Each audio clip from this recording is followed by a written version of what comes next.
Well, someone has to say it.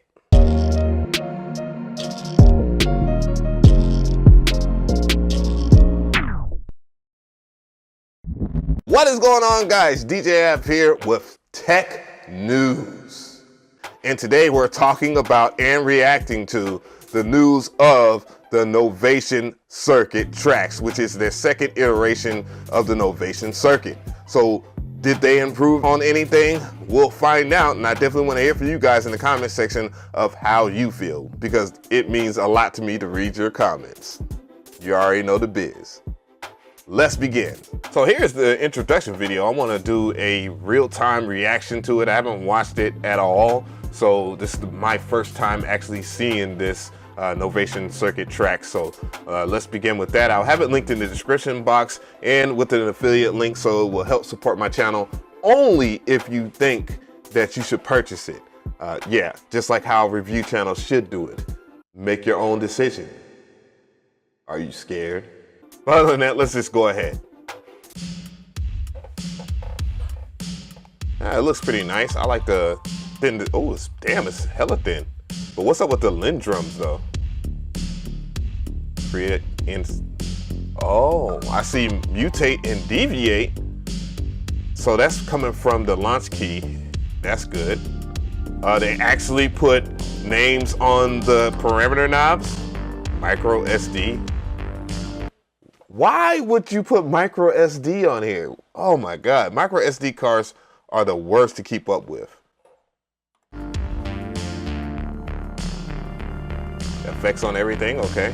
Oh, side. Whoa, it said side chaining. A recent drum machine came out and there is literally no way to side chain the Verse Lab. Yeah, so that's pretty decent I/O. Rechargeable battery, wow. Okay, so that's kind of like the MPC software and every other groove box that's out right now. That's pretty cool though. So let's check out this performance real quick. Okay, so I'm hearing basically the same thing in the introduction video. That looks like the homie Ricky Tinez hands right there. Enrique. I like the pad layout. Okay, so the beat, of course, I'm gonna be a little different.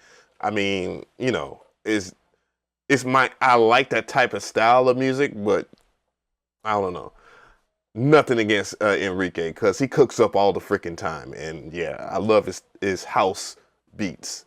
All right, so we're on the website right now, and I'm just checking it out right here, and I see that it does have mutate, and that is really good. Oh my God, that's pretty cool. I really like this 4x8 layout. I'm glad it just didn't copy Akai and do the 4x4 layout, and it kind of just looks like an expanded version of the launch pad, and I can get with that, and it has a MIDI through. That's hilarious.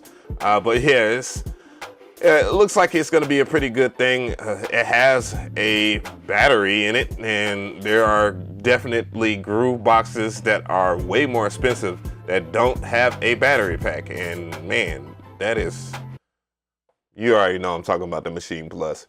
But overall, yeah, it's something I can see a lot of people getting into so far. And then you can hook it up to the computer because it still lacks the screen, and they improved on the parameters being named properly instead of you just saying, oh, well, I guess I'll just create something and just randomly hope it sounds good.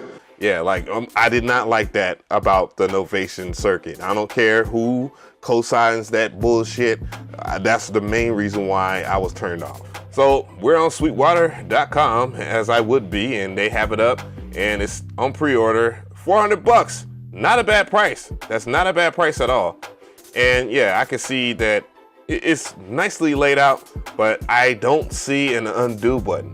Why would they not put an undo button? But it is velocity sensitive pads, and I gotta give them props for that. I mean, it's velocity sensitive, and you know, Novation pads they're not the best of the best pads. Like I say, Machine Plus would probably, or the Machine has the best pads. I hate to admit it.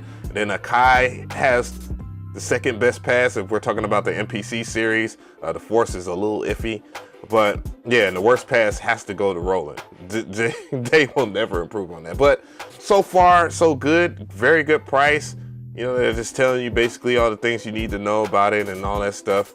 And yeah, I see that, you know, the main thing that really caught me off guard, $400, and it has a battery pack. Really nice layout, very slim, so it could fit into like a small little bag. So I clicked on specs, and right now it's just telling me to call good old Caleb up over there at Sweetwater. Shout out to Caleb. But yeah, there's nothing really as far as the specs goes, I guess, right now. It's still brand new, but they give you 2 MIDI tracks, 4-part rhythm machine, 2 independent synthesizers, 128 factory patches. So that's pretty cool. I never had a beef with Novation when it comes down to their sound engines. The sound engines are okay. I do have a beef with that Novation Peak. It's hard for me to even want to spend $1,300 on it, just for the fact that there are older synthesizers out there, or even cheaper synthesizers that give you pretty much what you want as far as a taste palette. But yeah, Novation Circuit Tracks seems like it might be all right in that department. So, tell me how you feel about this. I definitely want to hear from you guys in the comment section, as I'm going to weigh in with my hot takes and things that, in my first impressions of this, could use some discussion. Well, the first thing, the price point, $400, not bad. That's a pretty decent price point. The Novation Circuit didn't cost that much. The pads, as far as my experience with the Launch Key 37, which I think is phenomenal, and it was priced very good yeah, it's really good. And I'm getting the launch pad again. Yeah, I see that the pads will be definitely good. I don't see them as being bad, and a lot of companies miss that mark, or they excel at it, like, you know, Akai and Native Instruments, you know? So hopefully the pads will be on that par. I definitely know that there is a flaw or two that people don't want to hear, and guess what? That's why I'm here. I'm going to be honest. The main thing that I noticed was no undo button. Why do you companies keep doing that to yourself? With the Roland Verse Lab, I couldn't really get into it because of the no undo button. And despite what other YouTubers say to do the whole sales pitch, an undo button makes sense. It is on every marquee groove box in the past, so why wouldn't it be there in the present groove boxes right now? And that in itself should be a dedicated button, undo, redo, because nobody got time to be sitting here saving every single freaking time that you do a track on your groove box, and then when you mess up, load it back up. How does that make sense to you? Loop pop, I swear to God. That's one of the things that I noticed. The other thing, still no screen. Now, to counteract with that, to make up for the screen, they're doing the exact same thing as Akai and Native Instruments, and you are able to plug it up to your computer. The same thing with Roland, but they haven't worked out their kinks with Zen Beats yet. But almost every groove box these days plugs up to the computer. However, that kind of knocks the standalone aspect of it a whole bunch. I just have to say it. But one thing I will have to give them props on is they didn't double down on just having parameters not labeled to where, oh, we're gonna experiment with music and don't worry about anything, and you know, if this does that, and no. So I'm glad Novation improved on that. And the biggest thing that I think is probably the best selling point of this groove box is the synthesizer and some of the MIDI functionality.